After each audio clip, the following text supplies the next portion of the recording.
From onion domes to steel spires, a brief history of Russian and Soviet architecture. AZLAN ADNAN, M.A. Russian architecture is a record of power made visible. Across a vast landscape shaped by climate, conquest, faith, and ideology, buildings have served not merely as shelter, but as instruments of authority, belief, and historical memory.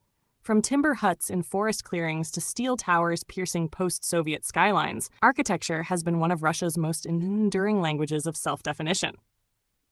This book traces that language across a millennium. It follows how materials, forms, and spatial ideas evolved in response to shifting political orders, technological capacities, and cultural ambitions. Russian and Soviet architecture did not develop in isolation. It absorbed Byzantine theology, Mongol pragmatism, European classicism, industrial modernity, and revolutionary abstraction, often recombining them in unexpected ways. Early architecture grew directly from environment.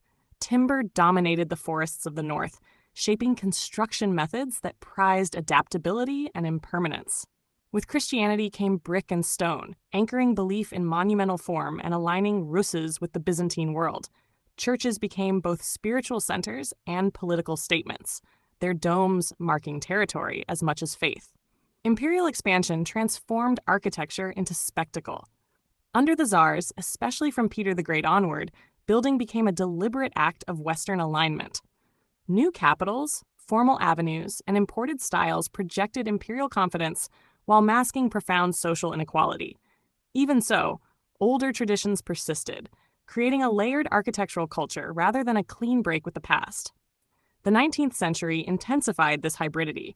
Gothic, Byzantine, Moorish, and industrial forms coexisted within a single empire, struggling to reconcile tradition with modernization. Railways, factories, and iron bridges introduced new scales and materials, while historic revivals attempted to stabilize identity through selective memory.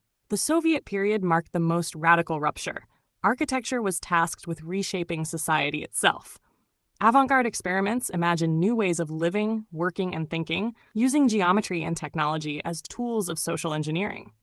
When these ambitions collided with political reality, monumentality replaced experimentation, and architecture became a disciplined vehicle for state mythology. Stalinist architecture fused classical grandeur with socialist messaging, embedding ideology in stone, marble, and steel. Even mass housing, stripped of ornament, carried ideological weight through repetition and scale. Buildings instructed citizens how to see power, history, and themselves within the collective. The post-Soviet era reopened architectural plurality.